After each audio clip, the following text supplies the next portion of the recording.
Bonsoir pour une nouvelle capsule, une nouvelle vidéo sur la chaîne Fréquence Astro. Ce soir, il sera question d'une petite tournée galactique avec un appareil photo défiltré. Qu'est-ce que je vais être en mesure de faire, en tout cas c'est mon objectif de la soirée, c'est de percevoir en temps réel la couleur des nébuleuses. Ce serait cool, hein? Ça veut dire qu'en filmant, je serais capable de voir la couleur des nébuleuses, donc reconnaître certains objets de l'astronomie à partir de mon appareil photo. Donc sans photo, simplement en la filmant. Ça fait que c'est l'un de mes objectifs de la soirée. Le deuxième, je veux réussir à faire des photos de la Lune parce que la Lune va se lever un petit peu plus tard, mais en fait durant la nuit, au début de la nuit, aux alentours d'1 heure. Donc, je veux simplement prouver qu'avec un appareil photo et un télescope non motorisé, parce que le mien ne l'est pas, on est capable de faire de très jolies photos de Lune en utilisant simplement un adaptateur. Moi, j'utilise la bague T2, un adaptateur également qui va me permettre d'insérer mon boîtier à l'intérieur de mon télescope. Et vous allez voir que c'est très simple à partir de cette technique-là et de ce matériel-là, de réaliser en fait de superbes images de la Lune. Ça fait qu'on se revoit tantôt quand la Lune va être sortie. On va attendre qu'il fasse un petit peu plus noir. Ciao! Arcturus, en plein centre.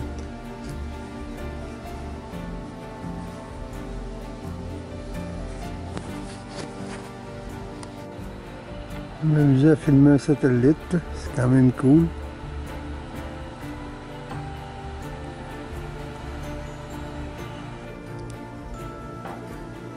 Ici on a M27.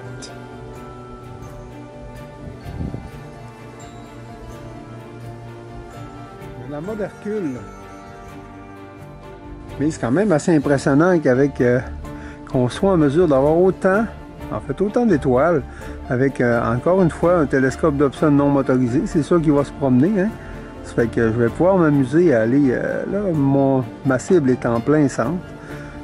C'est vraiment cool. On voit quand même pas mal d'étoiles. C'est de valeur que je puisse pas, comme moi je suis en mesure de le faire sur mon boîtier, grossir la mode Hercule. Je vois vraiment quand même beaucoup de détails, beaucoup de résolution. Pourtant, on parle d'un appareil simplement 12 mégapixels.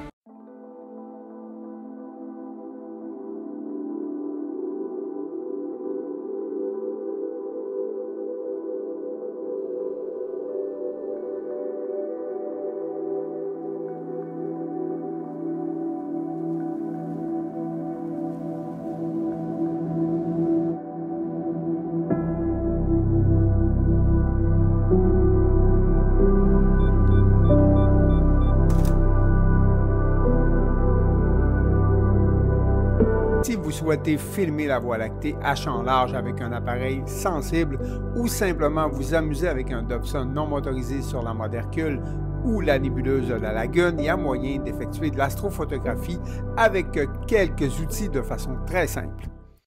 En terminant, je m'en voudrais de ne pas vous présenter un accéléré que j'ai fait du dernier phénomène des aurores boréales le 10 mai dernier. Honnêtement, je n'avais jamais vu autant de signal, surtout par-dessus ma tête complètement, donc dans la région de Saguenay, dans la municipalité de Sainte-Rose-du-Nord. Sur ça, je vous souhaite bon ciel et à bientôt!